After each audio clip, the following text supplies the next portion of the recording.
Hi guys, my name is Rachel Moravac and I'm a senior at Blue Valley High School. I'm also enrolled in the teacher education program at CAPS, and next year I will be attending Pittsburgh State University to study elementary education. I decided I wanted to be a teacher because I love being around kids and I've been around them my whole life. I knew that teaching might be a good fit for me, but after I did CAPS, I knew for sure that it would be. This is my philosophy of education, and what I said was that learning was like climbing a mountain because at first, before you climb the mountain, you look up and you see how tall it is, and it's very intimidating and looks super scary. But once you're at the top, looking down, it's awesome to see the work that you've achieved, and it's like a sense of accomplishment. And I feel like learning is the same way. When students take on a new topic, it seems very scary if they're super unfamiliar with it. But once they look back at how far that they've come, it's not so scary anymore, and it kind of gives them courage to take on something else new. During my first semester at CAPS and Teacher Ed, we were required to do forums once a week. I did three of my favorites here, but I think the KU Teach Live video was my absolute favorite. I loved going down to Lawrence and testing out their Teach Live. And for those of you who don't know what it is, it's like a virtual classroom, and you stand in front of a very large screen, and there's virtual children who can see you and you can see them, and they see you moving and what you're wearing and what you're talking about. And it's super interactive, and it's great for beginning teachers to know how to handle some sort of situations.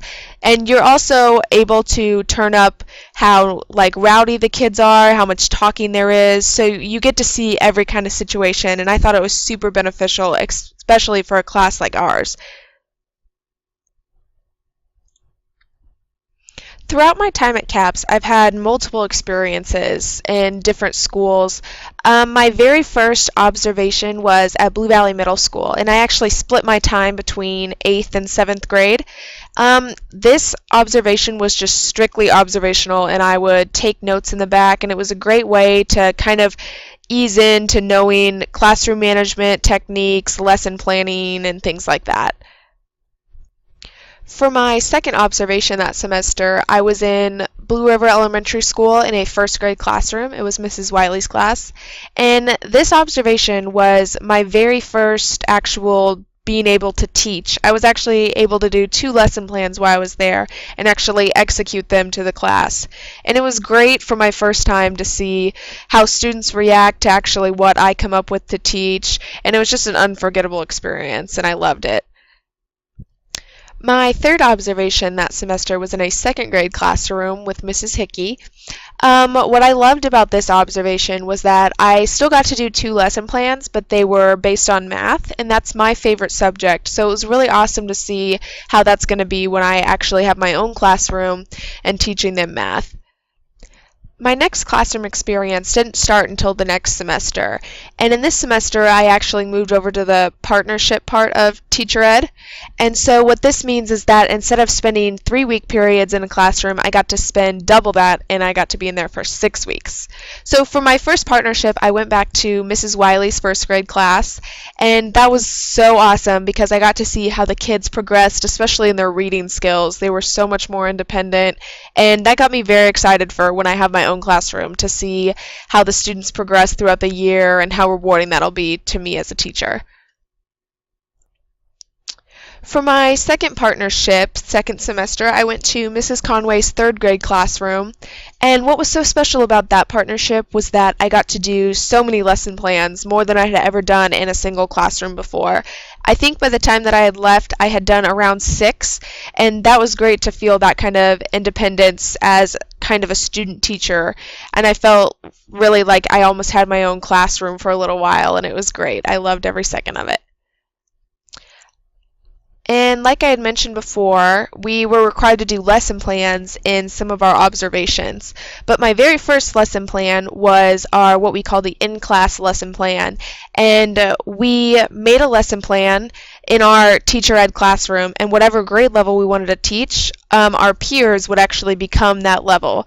So I did a first grade classroom, so all my peers acted like they were in first grade, and we did a math lesson on the smartboard, and it was really fun, and it was our first lesson plan, so if it was in front of your peers, you wouldn't feel as bad as if you messed up, or if you were in a real classroom, it might be a little bit worse. So it was a good way to get our feet into it, and we had a lot of fun.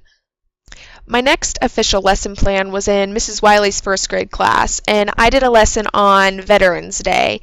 And what we did is we read a book on Veterans Day, and then actually we made cards for veterans and to send them out to, because the next day was Veterans Day. And they had a lot of fun learning about it, what Veterans Day means, what they can write on a card, and who veterans are. So I think they really enjoyed it. The next lesson plan was in Mrs. Hickey's second grade classroom, and this lesson plan was my favorite while I was in there because they were doing adding by regrouping, and this is a topic that they had not been introduced to before at all. So it was really great to know that I introduced the topic to them and they know how to add by regrouping now. It was really awesome to teach them a new material that they had never seen before, and I really loved it. And out of the multiple lesson plans that I did in Mrs. Conway's third grade classroom, my favorite was a social studies lesson that I did with them, and it was on touring the Midwest. And what was so special about this was that Mrs. Conway and I actually, before school, we moved all their tables aside and we arranged their chairs to look like they were in an airplane. And so the CD that went along with the book made airplane sound effects and act like they were really touring the Midwest and talking about looking out their window to see what they could find. And it was really great. I think they enjoyed it. And it was a way to get their creative minds working and use their imagination. While we're in CAPS, we're required to work on at least one project. I was in 2 throughout this year. The first one that I contributed to was the snuggle chair.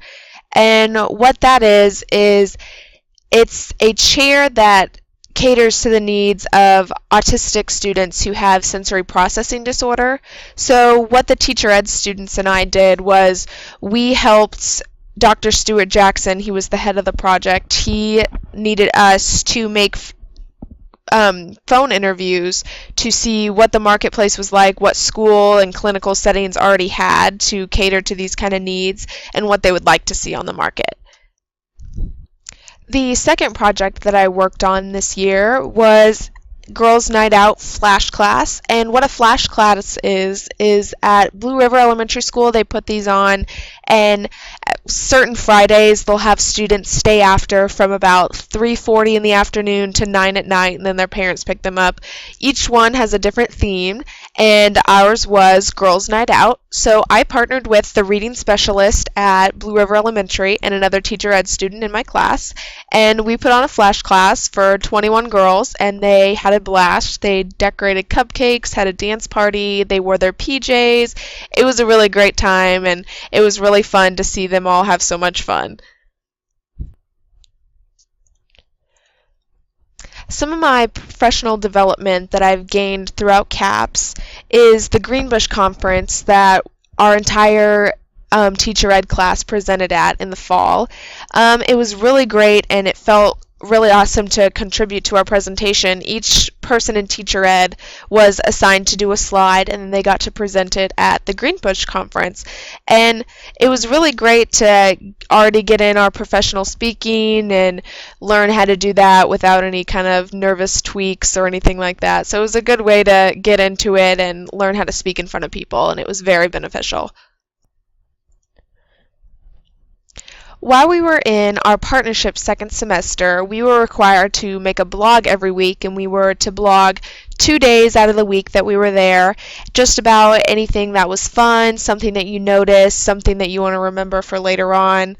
I think this is a really good way to reflect back on what's happened and great techniques to learn from the future and keep in mind when you have your own classroom. I'll definitely keep this Wix for when I have my own classroom to reflect on some of the experiences that I've had when I was in high school and see how that comes into play when I have my own classroom. I think it's great to see the experiences that I've had and all the fun times that I've had with students in my classroom.